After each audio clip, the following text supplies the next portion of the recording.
계명은 계약서라고 했습니다. 이 계약서를 잘 지켜야 하나님이 복을 주시겠다고 약속하셨어요.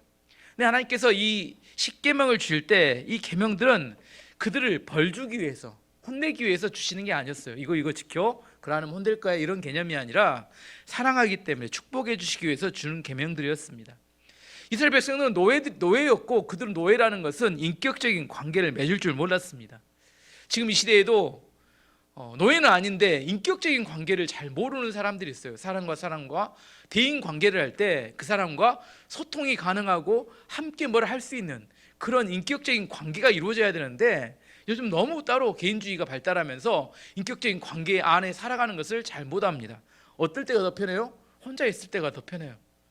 여자분들은 주로 관계를 좋아하죠. 함께 있을 때가 더 좋죠. 하루 종일 이야기하고, 중요한 이야기는 언제예요? 다음에 다시 만나서 이야기하자고 하루 종일 이야기해도 질리지 않습니다. 왜냐하면 그 관계 안에 머물러 있는 것이 행복하고 좋기 때문이에요. 이 노예들의 삶은 그런 겁니다. 명령과 복종이 있을 뿐입니다. 주인과 노예의 관계는 명령과 복종이지 언약의 관계나 인격적인 교류가 불가능합니다. 이 노예 생활을 했던 이스라엘 백성들은 십계명과 정반대의 삶을 살았어요. 우상을 숭배하고 안식이 없었고, 부모를 함부로 대했고, 사람을 죽이고 간음하고 도둑질하고 거짓말하고 이웃집의 물건을 탐내며 훔치며 살았습니다. 그들의 하루의 목표는 뭐냐면 주인에게 혼나지 않는 것, 주인에게 매맞지 않는 것, 이것이 노예의 삶의 목표였어요. 하나님께서는 이런 노예들이 아니라 이제는 자유인으로서 살아갈 수 있는 최소한의 규범으로 10가지 계명을 주신 겁니다. 또한 이들이 200만이 함께 공동체, 함께 모여 살아야 되는데 공동체의 규범이 있어야 돼요. 함께 살아가는 규범이. 그 규범의 최소한의 규범으로 십계명을 주셨습니다. 오늘 10번째, 지금까지 다 했으니까 한번 설명할 수는 없고, 마지막 10번째는 내 이웃집을 탐내지 말라 합니다. 17절 보면 이웃집을 탐내지 말라. 이웃의 아내나 남종이나 여종이나 소나 낙이나 그 밖에 이웃의 어떠한 것도 탐내지 마라. 이웃의 아내를 탐내지 말라. 이웃의 남종, 여종, 요즘 말하면 직원들을 이야기하고, 이웃의 소나 낙이, 소유물 마찬가지고 어떤 것도 탐내지 말라 이렇게 말합니다. 우리가 탐내지 않는 것과 어떤 열망과 갈망이 좀 차이가 있어요. 우리 안에 무엇을 하고 싶은 마음, 내가 무엇을 얻고 싶은 열정, 이것은 나쁜 건 아닙니다. 이것을 고급스럽게 이야기하면 꿈과 비전이라고 해요. 사람에게는 꿈이 있어야 되고 비전이 있어야 합니다. 이건 나쁜 것은 아닙니다. 이성을 볼 때 젊은 청년들의 이야기입니다. 함께 있고 싶고 뭔가를 같이 하고 싶은 마음이 들면 나중에 뭐래요? 결혼을 하게 됩니다. 맞죠? 그런 마음이 안 들면 어떻게 해요? 결혼을 하고 싶은 생각이 없어지겠죠.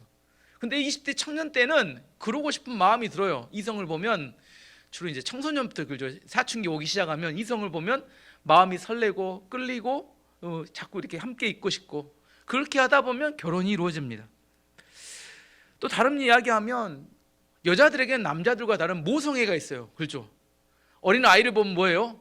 돌봐주고 싶고 이렇게 안아주고 싶고 그런 마음이 있어요. 남자들에게 이 길을 보라고 하면 어떻게 해요? 이 길을 봐라 이렇게 이야기하면 어떻게 해요? 진짜 보기만 합니다. 루켓 그냥 보기만 해요. 돌본 케어를 해준 게 아니라 보기만 합니다. 그래서 남자들한테 이 길을 맡기면 어떻게 돼요? 굶어 죽습니다. 보고만 있으니까. 그 아이의 필요가 뭔지를 잘 캐치 못해요. 주로 여자들에게는 뭐가 있어요? 모성애가 있어서 그 아이들을 보면 그 아이들에게 필요한 것들을 캐치해낸 능력, 아기가 배가 고픈지, 아기가 기저귀가 젖었는지, 어디가 아픈지 이걸 구분해내는 특별한 능력이 있어요. 남자들은 다 똑같은 울음소리예요.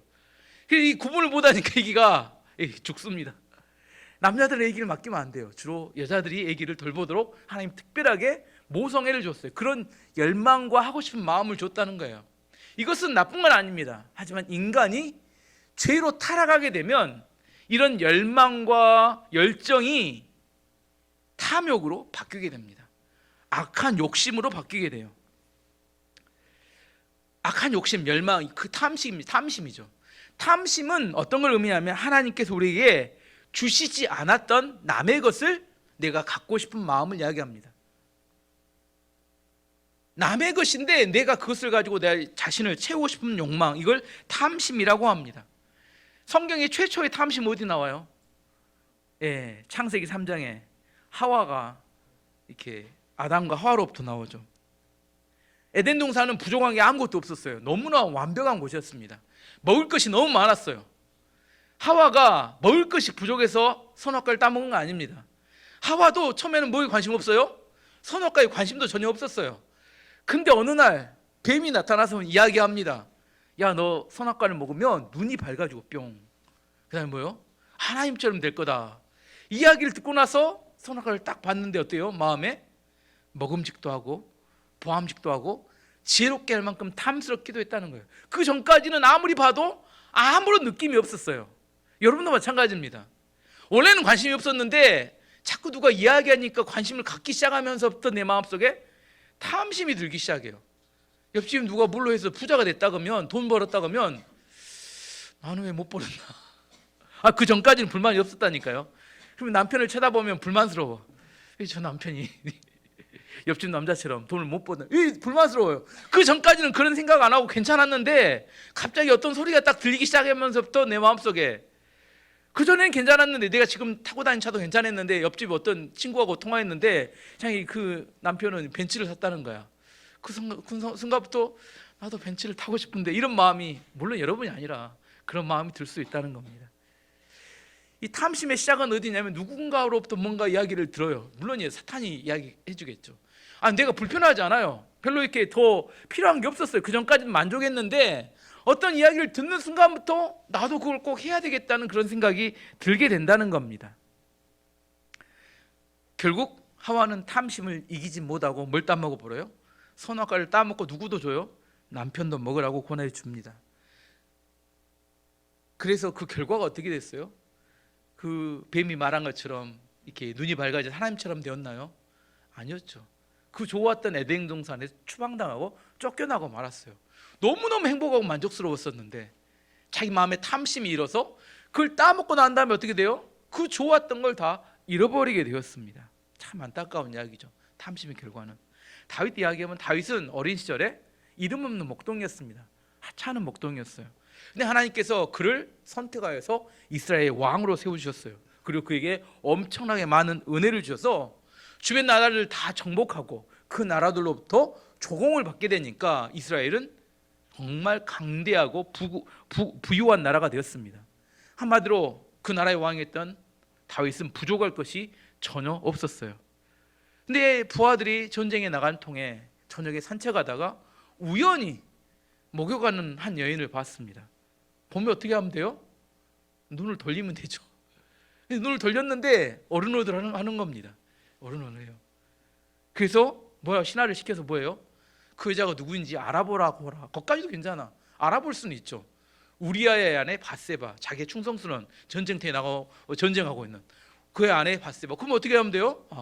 넘어가면 됩니다. 그런데 그의 마음에 탐욕, 정욕이 그의 마음을 사로잡자 불러 데려오게 합니다. 그리고 거기서 넘지 않을 선을 넘어버리고 그리고 돌려보냈습니다. 돌려보냈는데 몇 달 후에 연락이 왔어요. 전화가 온 게 아니라 연락이 왔어요. 전화가 없으니까 연락이 왔습니다. 뭐라고요? 임신했답니다. 임신은 바로 알 수 있는 게 아니죠. 최소한 2달은 지나야 알 수 있으니까 임신을 했다는 거예요. 다윗이 그 범죄 사실을 숨기기 위해서 그 우리아, 충성스러운 우리아를 전쟁터에서 죽이라고 명령을 내립니다. 그래서 죽이게 됩니다. 다윗은 우리가 성경에 보는 몇 안 가는 최고의 믿음의 사람이었고 충성스러웠던 사람이었는데 순간적인 탐욕, 일부러 보려고 했던 것도 아니었어요. 산책을 하던 중에 우연히 자기 눈에 걸려 들어온 거였는데 그것을 이기지 못하고 결국 간음에 살인까지 저지르게 되었어요. 그리고 살인까지 저지른 다음에 또 어떻게 해요? 아무것도 없었던 것처럼 덮어버립니다. 왕이 그걸 덮으니까 주변 신하들은 알아도 뭐예요? 아무 말도 못하고 또 아무것도 없었던 것처럼 덮어져 버렸어요.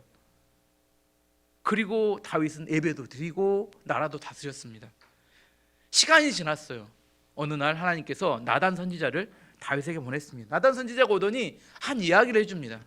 어느 세굽에 가난한 사람 한 명과 부자가 살고 있었다는 거예요. 부자는 엄청 많은 가축이 있었고 가난한 사람은 애지중지 자식처럼 기르는 양 한 마리가 있었다는 겁니다. 어느 날 부자에게 나그네가 왔었는데, 자기 손님이 왔는데 손님을 대접하기 위해서 자기 양과 소는 아깝기 때문에 이 가난한 자의 양을 빼앗아 가지고 이 사람은 손님을 대접했다는 거예요. 그 이야기를 거기까지 딱 하자 다윗이 노발대발 화를 냅니다. 뭐라고 이야기하냐면, 성경에 보면 하나님의 이름으로 맹세하는데 그 부자는 반드시 죽을 것이다, 이렇게 선포를 해버려요. 그때 나단이 이야기합니다. 기다렸다는 듯이 그 사람이 바로 당신입니다, 이렇게 이야기해요. 다윗은 나단 선지자의 이야기를 듣는 순간 엄청나게 큰 충격을 받습니다. 자신이 간음하고 살인했는데 그걸 잘 덮어놨고 이제 모든 사람이 모르고 완전 범죄라고 생각했었는데 누구는 알고 계셨다는 거예요? 하나님은 이미 알고 계셨고, 하나님이 자기가 그동안 어떻게 하는지를 다 지켜보고 계셨다는 거예요. 두렵죠? 예배도 드렸다니까요. 그 몇 년 동안 그 아이가 한 시간이 꽤 지났어요. 아이가 태어나서 지금 살아서 있었기 때문에, 임신하고 난 다음에. 근데 그동안 예배도 드리고 그가 하나님 앞에 뭐 여러 가지 한 것을 다 아시면서도 하나님이 침묵하고 계셨습니다. 몰라서 침묵하신 게 아니라 왜 침묵하셨을까요? 회개의 기회를 주시고 있었던 겁니다. 돌이켜서 돌아오기를. 근데 다윗은 끝까지 아무것도 없었던 것처럼 다 덮어놓고 이게 이렇게 괜찮은 것처럼, 하나님을 속일 수 있는 것처럼 생각했습니다. 이 사람이 이 죄를 짓고 나도 이 마음이 담대해지면 하나님도 속일 수 있다는 착각이 와요. 안 올 것 같죠? 사람이 그런 착각이 온다니까요. 하나님도 얼마든지 속여 먹을 수 있다, 이런 생각이 와요. 그리고 나단 선지자가 다윗에 대해서, 그가 지은 죄에 대해서 심판을 선포합니다. 그 이야기가 사무엘하 12장 10절에서 12절까지 나오는데, 이제 내가 나를 없인 여기고 햇사람 우리아의 아내를 빼앗아 내 아내로 삼았은즉 칼이 내 집에서 영원토록 떠나지 아니하리라 하셨고, 여호와께서 또 이와 같이 이르시기를, 보라 내가 너와 내 집에 재앙을 일으키고 내가 내 눈앞에서 내 아내를 빼앗아 내 이웃들에게 주리니 그 사람들이 내 아내들과 더불어 백주에 동침하리라. 너는 은밀히 행하였으나 나는 온 이스라엘 앞에서 백주에 이 일을 행하리라 하셨나이다 하니, 하나님께서 앞으로 다윗 가문의 다윗 자손들에게 있을 어려움과 심판에 대한 이야기를 선포합니다. 실제로 이것이 어떻게 자녀들에게, 다윗의 자녀들이 일어나냐면, 큰아들이었던 암논이 그 이복 여동생이었던 다말을 성폭행합니다. 성폭행해. 다말의 친오빠였던 압살롬이 그 자기 여동생을 성폭했던 암논을 죽여버립니다. 형제간의 살인사건이 발생합니다. 압살롬이 결국은 아버지를 반역해서 왕위를 찬탈하고, 그리고 아버지의 아내들을 데리고 왕궁 옥상에서 성폭행을 합니다. 그걸 백성들이 성 주변에서 싹 보고 있을 백주 대낮에 그런 일을 합니다. 결국은 압살롬은 요압 장군에 의해서 죽임을 당하게 되고, 나중에 또 아도니아라는 아들이 또다시 반란을 일으켰다가 솔로몬에게 의해서 죽임을 당합니다. 이 사건들이 다 일렬로 일어나는데 왜 일어났어요? 누구 때문에?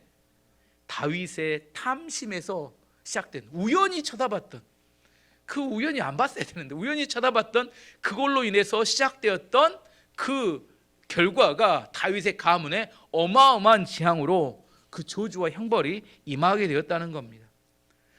탐욕을 채우는 죄는 지을 때는 뭐예요? 너무나 달콤합니다. 마치 그것을 얻으면 세상을 얻을 것 같은 생각이 들지만, 하지만 그것을 얻고 난 다음에는 찾아오는 것은 상상을 초월할 만한 고통과 심판이 찾아옵니다. 다른 예를 또 하나 들어보면, 어제도 설명했지만 북이스라엘의 아합 왕이 자기의 왕궁 앞에 있는 나봇이라는 사람의 포도원을 갖고 싶었어요. 아합 왕이 뭘 갖고 싶었어요? 포도원을 갖고 싶었어요. 그래서 나봇을 불러서 이야기합니다. 돈을 얼마든지 줄 테니까 포도원을 좀 주라. 근데 나봇은 하나님을 잘 믿었던 사람인 것 같아요. 거절합니다. 왜 거절해요? 이스라엘 땅에서는 땅을 사고 파는 대상이 아니었어요. 그 땅은 여호수아서를 보면 알겠지만 하나님께서 각 지파와 가문별로 땅을 분배를 해주셨어요. 그 땅은 사고 파는 게 아니라 후손들에게 대대로 전달됩니다. 우리가 이제 우리나라는 다르죠. 땅이 뭐 소유가 다르니까. 예, 이렇게 유산으로 물려지는 게 아닙니다. 이스라엘 땅에는 내가 누구의 자손이라고 하면 그것은 자동으로 아버지가 돌아가시면 그 땅을 소유권이 넘어가게 돼 있는 그런 구조로 돼 있어요. 그렇기 때문에 그 땅이라는 것은 자기 혼자의 소유가 아니라 가문 대도로의 소유이기 때문에 매우 중요했어요. 그래서 함부로 팔아서는 안 됩니다. 근데 왕이 그걸 갖고 싶으니까 팔라는 거예요. 하나님께서 그걸 못하게 하셨으니 몰패하겠다 이렇게 이야기를 했습니다. 그러자 아합 왕이 식음을 전폐하고 들어눕습니다. 왕이 또 쪼잔하게 또 이렇게 안 좋다고 또 띵강 놓듯이 밥 안 먹고 또 애들은 그럴 수 있는데 뒤집어서 이렇게 밥 안 먹고 띵강 놓고 누웠어요. 그러자 그 아내였던 이세벨이 왕에게 물어보니까 그걸 이야기하는 겁니다. 그러면 이세벨의 이야기는 내가 해결하겠습니다. 그리고 나서 이세벨이 나봇이 살고 있는 성읍의 장로들에게 편지를 보냅니다. 전가를 보내요. 2차 2차 하니까 그 나봇을 이렇게 처리해달라 이렇게 요청을 했어요. 그러자 장로들이 불량배 중에 2명의 거짓 증인을 세웁니다. 그리고 그 거짓 증인 둘 다 똑같은 이야기를 해요. 나봇은 하나님과 왕을 저주했습니다. 이렇게 증언을 해요. 이 증언을 바탕으로 나봇을 죽여버려요. 참 이것도 대단한 일입니다. 뭐 잘못한 거 있는 게 아닌데 하나님과 왕을 저주했다는 그 명목으로 나봇을 죽여버려요. 나봇이 죽었다는 이야기를 듣자 아합 기분은 편하지 않았지만 그 나봇의 포도를 차지하기 위해서 유유히 내려갑니다.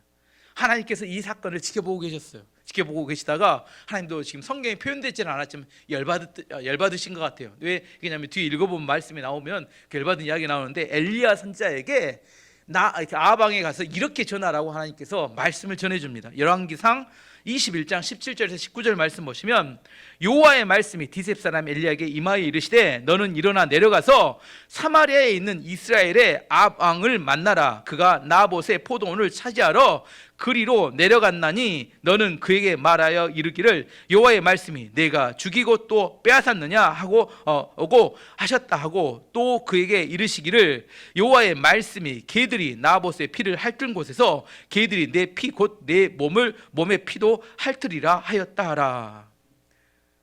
엘리야 선지자가 아합 왕을 만들어서 네가 또 죽이고 또 빼앗았느냐 하고 뭐라고요? 이 나봇이 죽어서 개들이 피를 핥았던 그곳에 너도 그곳에서 죽게 될 것이고 개들이 너를 밥처럼 먹게 되는 그런 결과가 나타나게 될 것이다 이렇게 이야기했습니다. 아합 왕은 북이스라엘의 최고의 통치자였어요. 아합 시대에 북이스라엘은 남유다와 비교할 수 없을 만큼 국력이 강력했습니다. 국방력이 뛰어났고 주변 나라들에게 조공을 받을 만큼 아합 왕은 군사력이 강한 군사력과 부강한 나라를 만들었어요. 근데 이런 부족할 것이 없는 아합 왕이 백성이 소유한 포도원 하나 얻고자 또 하나님의 말씀에 위배되는 걸 얻고자 이걸 뭐래요? 탐심이라고 합니다. 이 탐심 때문에 살인을 저질렀습니다. 왜? 또 동일합니다.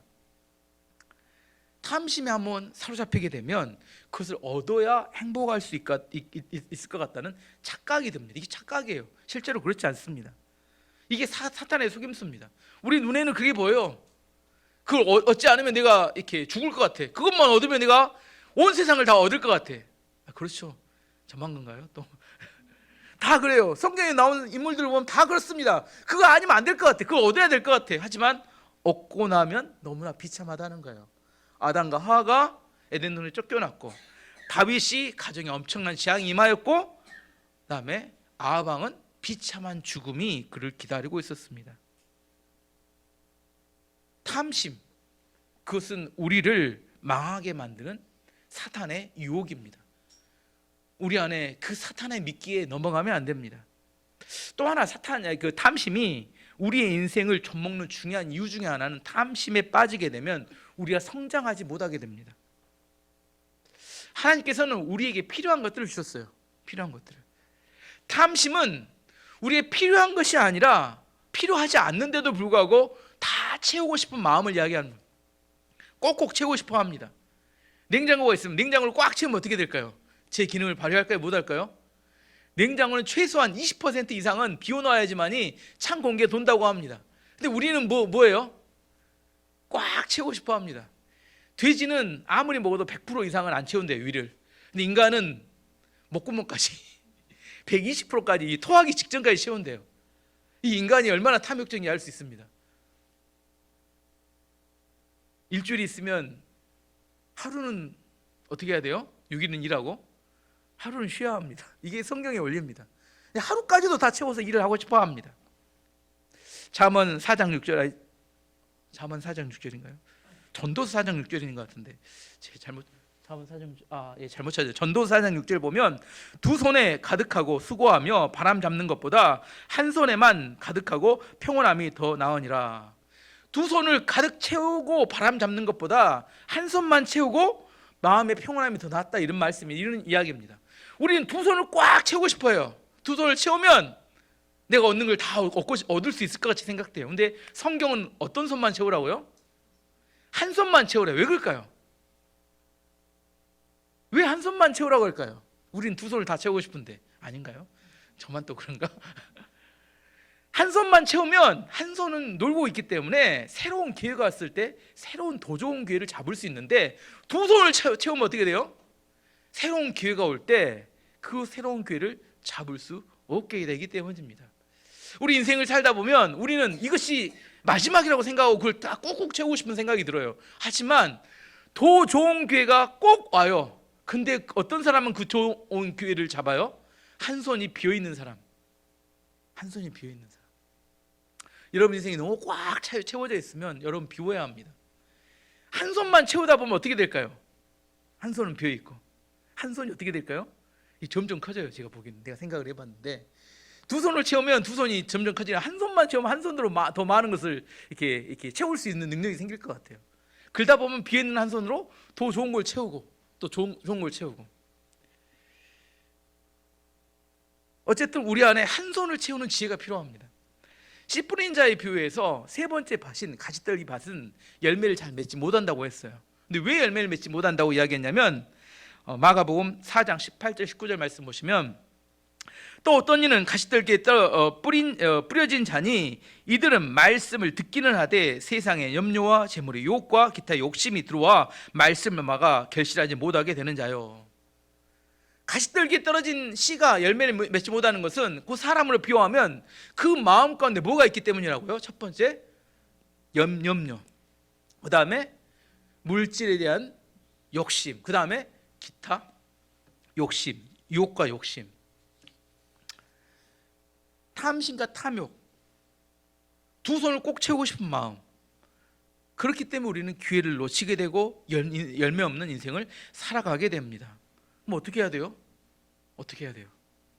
더 성장하고 열매 맺기 위해서는 내 두 손에 채워진 거 일부를 덜어내야 합니다. 주기적으로 우리는 비우는 일을 해야 합니다.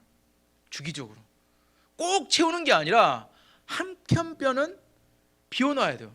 제가 얼마를 비워놓으면 좋을까 제가 생각해 봤는데, 이렇게 일주일이 7일이잖아요. 하루 쉬잖아요. 그래서 대부분의 일을 7분의 1 정도면 괜찮을 것 같겠다. 안식일이 있으니까 7분의 1 정도만, 13에서 15% 정도는 우리 인생에서 뭐들 하들 좀 비워놓고 지나가면 좋겠다, 그런 생각을 하게 됩니다. 우리는 이렇습니다. 이거 언제 쓸지 모르니까 불필요한데 그것조차도 버리지 않고, 버리는 건 좀 아까울 수 있지만 누구에게가 나누어 쓰도록 이렇게 나누지 않고 내가 일단은 챙겨놓고 봅니다. 근데 나중에 시간이 되면 어떻게 돼요? 그거 써요? 못 써요? 못 써요. 공간만 차지해가지고 비지도 않고 나도 성장하지 못하는 이유가 됩니다. 다른 예를 들어보면 포도나무와 가지의 비유를 이야기해보면, 포도나무에 가지가 붙어 있잖아요. 그럼 가지에게 영양분은 어디서 올라와요?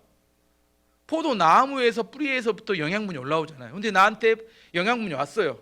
그 영양분을 어디로 흘러보내줘야 그게 열매를 맺고 꽃을 피고 열매를 맺어요? 나보다 더 가는 가지로 흘러보내줘야 합니다. 아시겠죠? 나무에서 예수님으로부터 올라왔던 영양분이 나에게 공급되고 은혜가 공급되고 말씀이 공급되면 그것을 누구에게인가? 더 가는 가지에게 흘러보내주면 열매를 어디서 맺혀요? 가지 끝에서 꽃을 피우고 열매를 맺게 됩니다. 내가 그것을 흘러보내지 않고 꼭꼭 다 이렇게 챙기고 있어요. 그러다 보면 열매 없는 인생이 되고 만다는 거예요. 우리는 열매를 맺어야 되는데 열매가 없어요. 왜? 내가 모든 걸 다 움켜쥐고 붙들고 있기 때문이라는 겁니다. 탐심을 버려야 되는 이유, 내가 꼭 다 챙기고 채워야 된다고 생각하는 걸 버려야 되는 이유, 내가 흘러보내야 되는 이유는 뭐냐면 열매 맺기 위해서입니다. 내가 다 갖고 있으면 열매 맺을 것 같잖아요. 저는 지금도 이야기합니다. 여러분이 말씀을 듣고 은혜를 받잖아요. 받으시죠. 받은 은혜를 누구에게가 전달해야 훨씬 더 열매가 빨리 맺힙니다. 은혜 받고 받다 보면 나만 이렇게 통통해지는데 열매가 잘 안 맺혀요. 여러분이 말씀을 들었어요. 은혜를 받았습니다. 그러면 누구에게인가 그 말씀과 은혜를 흘러보내줘야 합니다. 누구에게인가 그걸 전달해줘야 돼요. 안 되면 손자들이라 놔두고 알아듣든 못 알아듣든 이야기를 해줘야 되면, 오늘 교회 가서 말씀을 들었는데 목사님 이런 이야기를 하더라고요. 안 되면 어떤 목사님이 그랬어요. 나무라도 갖다 놓고 해라. 그날 이렇게 화분에다 갖다 놓고, 그러면 나 화분이라도 잘 자란다더라고요. 은혜 받고 화분이. 할 이야기가 없으면 뭐라도 갖다 놓고 뭐예요? 내 안에 있는 것들을, 은혜를 흘러보내줘야 합니다. 하나님은 나에게 주셨던 물질이든 은사든 능력이든 내가 그걸 꼭꼭 다 쥐고 있는 것이 지혜가 없는 거라는 거예요. 누군가에게 내가 흘러보내줘야 합니다. 그래야 그것이 흘러가서 열매로 바뀌게 돼요. 내가 성장하지 못하는 이유는 내 안에 있는 탐심입니다. 다 채워야 된다. 100% 채워야겠다. 100%도 아니라 200% 채워야 되겠다. 이런 마음을 버리고 어떻게 해요? 빈 공간을 좀 이렇게 비워놓아야겠다. 사실 오늘 수요일에 오신 분은 잘하셨습니다. 사실 수요일에 오는 게 쉽지 않아요. 피곤한데, 집에 잠자고 싶고 쉬고 싶은데, 내 안에 다 채우고 싶은데 내가 원하는 시간으로 일부를 비워서 하나님께 내어드릴 수 있는 것, 그때 뭐가 생겨요? 지혜가 생기고 내 안에, 냉장고 안에 찬바람이 돌듯이 내 선순환 되어집니다. 내가 하나님으로부터 공급을 받고 또 내가 누군가에게 흘러보내줄 수 있는 여유와 능력이 생겨요. 내가 내 하는 일에만 꼭 머리 박고 있으면 다 잘 될 것 같잖아요. 그렇지 않더라는 겁니다. 저도 설교를 준비할 때 더 열심히 준비하면 더 잘 될 것 같잖아요. 한 2시간 준비했으면 한 2시간은 딴 거 해야 합니다. 뭐 해야 돼요? 회진도 해야 되고 사람도 만나야 되고 이야기도 해야 되고 여러 가지 생각을 해야 돼요. 그러면 새로운 관점에 새로운 생각이 생겨요. 새 바람이 붑니다. 그런데 계속 성경만 들여다보고 있잖아요. 그러면 생각에 사로잡혀가지고 다른 생각이 안 나요. 내 안에 내 자신이 이걸 너무 하고 싶어. 그러면 그걸 하고 싶기 때문에 여유를 두고 약간 떨어져서 다른 빈 공간을 둘 때 내 안에 새로운 창조적인 아이디어가 생깁니다. 여러분이 주일날 와서 예배 드리는 게 얼마나 중요한지 몰라요. 그것만 계속 한다고 그게 더 잘 되는 게 아니에요. 내가 하나님 앞에서 내 빈 공간을 두고 하나님을 의지하고 그 빈 공간을 놔둘 때 그 빈 공간에 하나님이 은혜를 채우시기 때문입니다. 마지막 주제로 구체적으로 우리 삶에 어떻게 적용할 것인가인데, 탐심에 빠지지 않고 사단의 유혹을 이길 수 있는 비결 2가지인데, 2가지를 잘하면 우리가 탐심에 빠지지 않고 사단의 유혹을 이길 수 있습니다. 탐심에 빠지지 말자, 이거 구호로 아무리 외친다고 해서 탐심이 안 빠질까요? 아까 말했던 아담과 하와가 우리보다 믿음이 적어서, 다윗이 우리보다 믿음이 적고 구호가 부족해서, 그렇지 않다는, 우리 훨씬 믿음도 좋고 훨씬 뛰어난 사람입니다. 그럼에도 불구하고 그 작은 틈을 타고 누가 들어와요? 마귀가 쑥 들어옵니다. 여러분을 넘어뜨릴 때 마귀가 나 들어간다 이렇게 알리지 않아요. 여러분 마음 가운데 1초 사이에 탐심과 탐욕이 확 들어오면, 그 탐심과 탐욕에 사로잡히면 여러분도 누구나 넘어질 수 있습니다. 얼마든지 넘어질 수 있어요. 다윗이 믿음이 부족해서 넘어진 게 아니라 누구나 다 넘어질 수 있다는 사실을 알아야 합니다. 그러면 그래도 우리가 넘어지지 않기 위해서 예방할 수 있는 2가지는 뭐냐면, 첫 번째는 자신에게 주어진 것에 만족하고 감사할 수 있어야 합니다. 자신에게 주어진 것에 집중할 줄 알아야 돼요. 우리가 탐심에 빠지는 이유는 나에게 허용되지 않는 것에 대해서 욕심을 부리기 때문입니다. 나에게 주어진 게 무엇인가? 나에게 주어진 게 뭐예요? 나에게 주어진 교회, 나에게 주어진 직장, 나에게 주어진 가족, 나에게 주어진 남편, 나에게 주어진 아내, 나에게 주어진 물질, 나에게 주어진 것들이 있는데, 나에게 주어진 것은 너무 하찮게 보이고 몸만 크게 보여요. 남의 떡이 커 보여요. 근데 그 집 가면 그 집도 똑같아. 근데 다 남의 떡이 커 보이니까 그게 문제다니까요. 다 비슷해요. 겉으로 볼 때 아닌 것처럼 보이는데 그렇지 않아요. 유경삼한테 물어보십시오. 뭐라게요? 너도 한번 살아봐라. 다 애로가 있고 어려움이 있어요. 세상에 인간은 다 죄인입니다. 제가 볼 땐 다 죄인이에요. 남자고 여자 다 죄인입니다. 다 부족합니다. 그래서 뭐예요? 부족한 사람들이 만났어요. 왜? 아까 말했죠. 콩깍지가 씌어서. 그 열망을 주시기 때문에 콩깍지를 씌워서 결혼해요. 그렇지 않으면 40대 50대 가면 결혼하게도 못해요. 이제는 너무 냉정해져서 못합니다. 내가 그러고는 안 살지 하고. 하지만 그때는 너무 좋아서 하게 됩니다. 하지만 그렇게 했든 어떻게 했든 내가 그 아름다운 가정을 만들어가는 것은 또 다른 이야기입니다. 어쨌든 첫 번째 우리 안에 탐심과 유혹을 이기는 비결은 나에게 주어진 것에 감사하고 기뻐하고 집중할 수 있어야 합니다. 각 세대들마다 하나님이 주신 사명이 있습니다. 10대는 뭐 해야 돼요? 10대는 공부해야 합니다. 10대는 하유라 공부해야지. 공부를 열심히 해야 돼요. 20대는 직장을 얻어야 합니다. 20대는 직장을 얻어야 돼요. 30대는 결혼해서 가정을 이루어야 합니다. 좋은 가정을 이루어야 합니다. 40대는 직장에서 역량을 발휘해서 좋은 실적을 쌓아 나가야 합니다. 40대가 제일 일하기 좋은 때입니다. 50대 가면 이제 그동안에 쌓였던 경험이 있기 때문에 최고의 실적과 함께 이제 후배들에게 그 지혜와 노하우를 전달해 줘야 합니다. 60대 이후에는 이제는 자기의 체력과 능력에 맞게 일을 점점 줄여가야 합니다. 나이가 올라갈수록 점점 일을 줄여가야 합니다. 자기가 30대 40대 때처럼 못 뛴다고 막 뛰려고 하면 어떻게 돼요?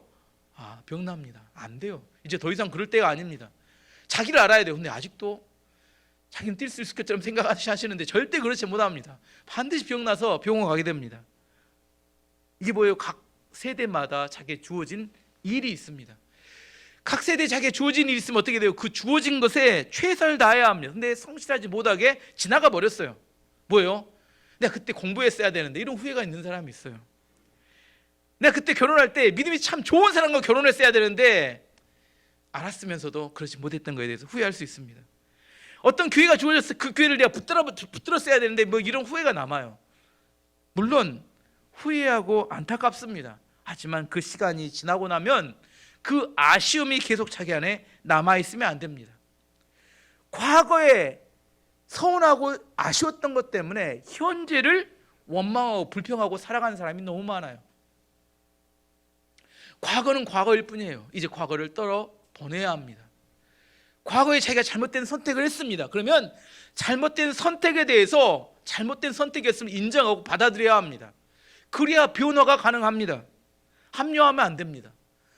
그리고 나에게 현재에 주어진 거 있잖아요. 그 잘못된 선택을 하고 현재 나에게 주어진 거 있잖아요. 그것을 귀하게 여길 줄 알아야 돼요. 과거에 계속 얽매여서 그때 잘못한 것 때문에 지금 계속해서 잘못하고 후회하고 아쉬워하고 지금을 낭비하는 것은 어리석은 사람이라는 거예요. 그런 마음이 있는 사람에게 누가 들어와요? 사단이 탐욕을 가지고 유혹에 들어옵니다. 마음에. 그러면 그 유혹에 내 마음이 넘어가요. 과거에 잘못했던 걸 어떻게 하고 싶어요? 만회하고 싶어서 욕심을 부리게 돼요. 현재에 충실하지 못하게 됩니다. 하지만 현재 지금 우리가 충실하고 나의 삶에 성실하게 살아갈 때 미래가, 새로운 미래가 주어지기 시작합니다. 더딘 것 같은데 그게 가장 빨라요. 과거에 후회하는 것들 때문에 현재를 탐심과 탐욕에 빠지게 되면 미래에도 어둡게 됩니다.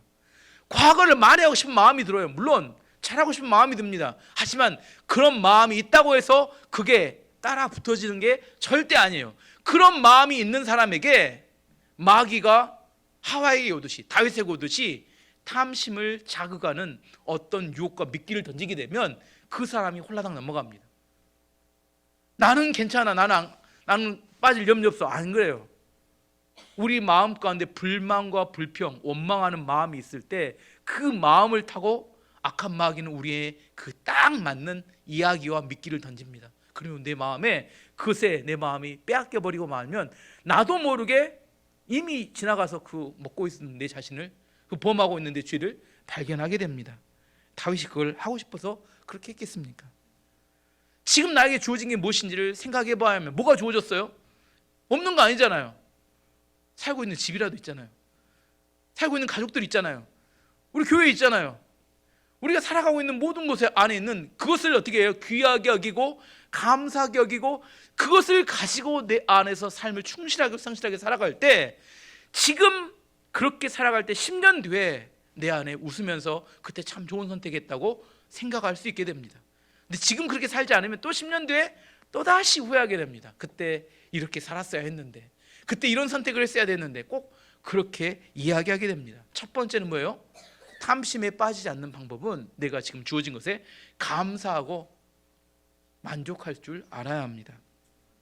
두 번째는 탐심을 이기는 방법은 성령을 따라 살아야 합니다. 갈라디아서 5장 16절 18절 말씀 보시면 내가 이르노니 너희는 성령을 따라 행하라. 그리하면 육체의 욕심을 이루지 아니하리라.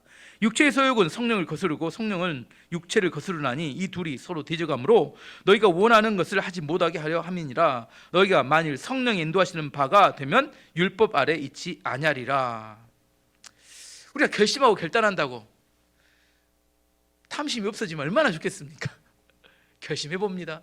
다시는 내가 유혹받지 않으리라. 다시는 내가 욕심 부리지 않으리라.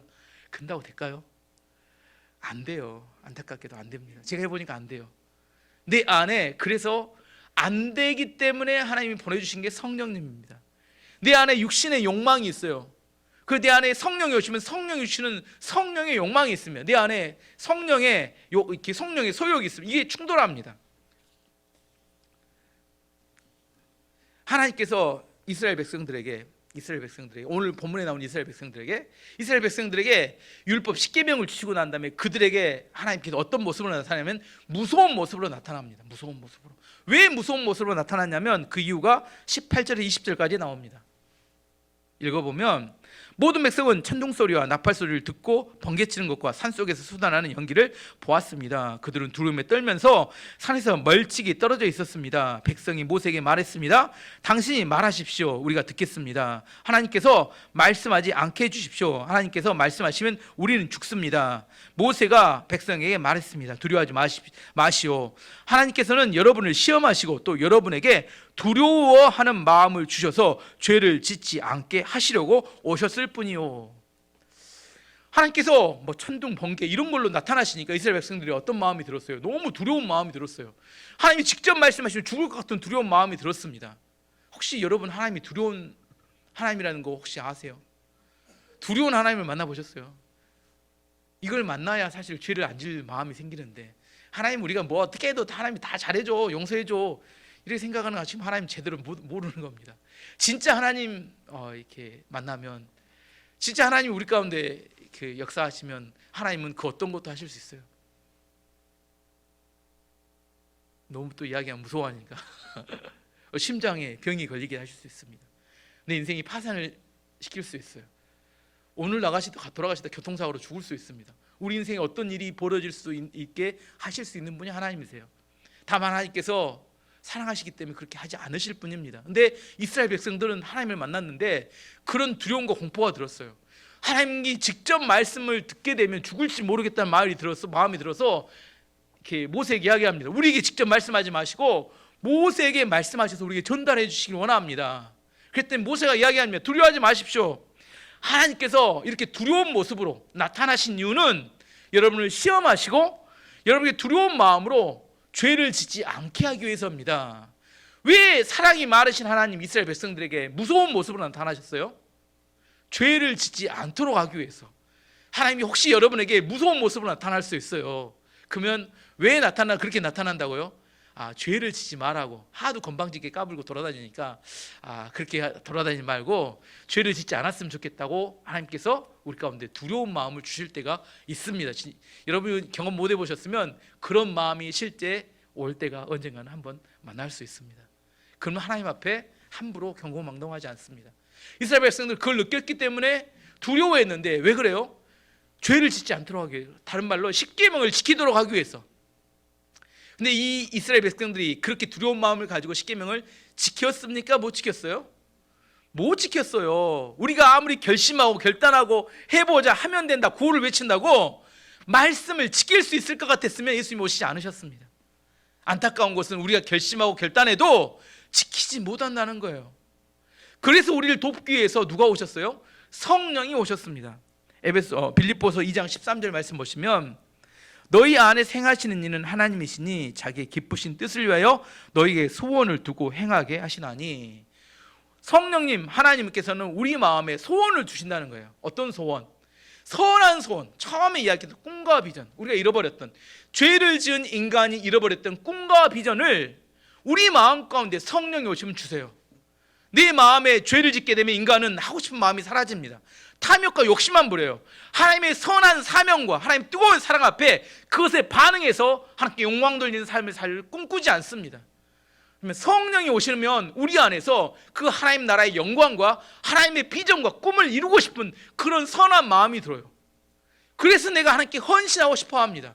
억지로 율법을 지키기 위해서 끌려다니는 게 아니라 하나님의 말씀을 이루기 위해서 내가 하나님에 대한 열망과 하나님의 뜻이 이 땅에 이루어지기 위해서 내 안에 온전한 헌신하고 싶은 마음을 성령이 주신다는 거예요.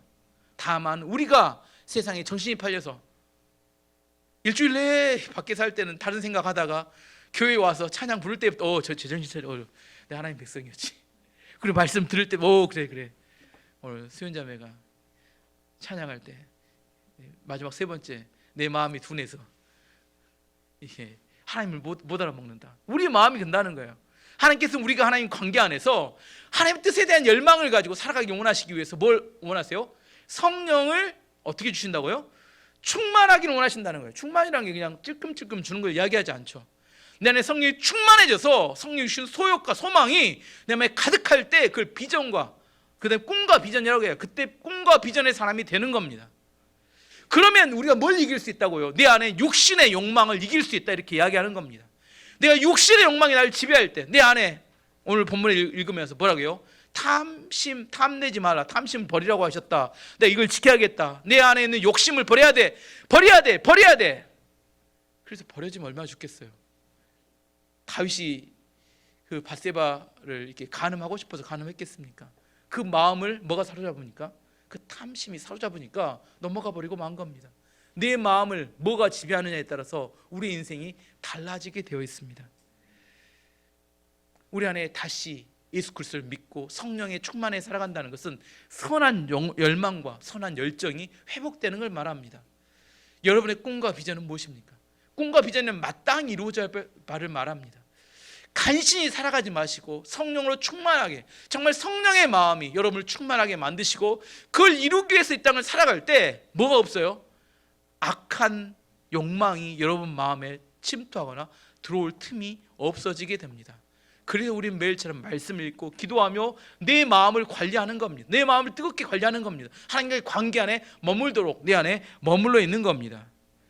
그러면 하와처럼, 다윗처럼, 아합 왕처럼 넘어지거나 탐심에 빠져서 죄악 가운데 가지 않게 됩니다. 탐심에 이렇게 탐내지 말라, 이걸 지키려고 노력하시면 여러분 탐심에 빠지게 되고 내 안에 성령의 충만한 삶을 추구해 가시다 보면 자연스럽게 내 삶 가운데 탐심을 이기는 능력이 생기게 됩니다. 여러분 삶 가운데 정말 내가 하나님과의 관계 안에서 온전히 살아가고 있는지 항상 점검하셨으면 좋겠습니다. 내가 말씀과 기도가 여러분의 삶 가운데 있는가? 특별 새벽기도 하면서 뭘 해요? 특별한 기간을 세워 일주일 동안 내가 이번 기간은 뭐예요? 말씀과 기도로 살리라. 난리치지만 또 지나면 어떻게 돼요? 그 다음부터 이제 내 마음대로 살리라. 1년에 딱 2번, 우리 교회는 1년 2번 결심하고 나머지는 내 마음대로 이렇게 되는가요? 그건 하나님 원하시는 게 아닙니다. 저도 일주일 동안 엄청 시달렸나 봐요. 평범으로 돌아오니까 너무 편합니다. 설교하는 것도 너무 편해요. 일주일 동안 얼마나 잘해야 돼. 나 목사도 본다니까요. 잘해야 돼. 오늘 또 설교에 앉아서 이제 특별 새벽기도 끝났어. 이제 편하게 해도 돼. 긴장이 안 풀려요. 잘하지 않아도 되는데 내 마음속에 뭐라고 하냐면 누가 아무도 평가하는 사람이 없는데 잘해야 돼. 왜 그런지 모르겠어요. 저 미치겠어요. 잘 안 해도 되는데 아닌가요? 그냥 내 안에 하나님 주신 마음을, 내 마음을 표현하고 우리가 성령 안에서 찬양하고 기도하고 그러면 되는 거 아닌가요? 그게 예배 아닌가요? 근데 내가 뭘 잘해요? 여러분에게 뭘 잘 보여야 될까? 잘 보일 것이 없는데 잘해야 돼 이상하다는 거예요. 내 마음속에 앉아서 뭘 잘해야 될까? 아무리 생각해도 모르겠어요. 잘할 것이 없는데 그냥 우리의 하나님 주셨던 마음을 붙들고 그 마음 안에서 어떻게 됐든 그 찬양하고 예배하고 기도하고 그렇게 살아가면 이 죄가 들어올 틈이 없는데 잘못 살면 어떻게 돼요? 나는 이번 주에도 도둑질 안 했어. 나는 이번 주에도 누구를 탐내지 않았어. 난 그래서 잘 살았어. 이렇게 생각하고 만다는 거예요. 그러면 언젠가는 넘어집니다. 다윗처럼, 아합 왕처럼, 아담과 하와처럼. 우리 안에 정말로 잘 살아가는 것은 하나님이 나의 주인이 되시고 나의 모든 필요를 채우시고 그분이 나를 아시기 때문에 나에게 주신 것에 감사하고 어떤 상황에서든지 주님 의지하고 살아가는 걸 말합니다. 여러분 감사하시기 바랍니다. 오늘도 하나님께 영광 돌리시기 바랍니다. 오늘도 나를 알고 계신 하나님께서 나에게 필요를 주신다고 믿으시기 바랍니다. 그래서 우리 안에서 그 나의 마음 가운데 있는 성령이 나를 지배하시고 나를 인도해 가시기 때문에 우리 안에서 얼마든지 기쁨과 감사 가운데 우리 안에 승리하는 그런 놀라운 기쁨의 에너지가 이렇게 있는 삶을 사시기 바랍니다.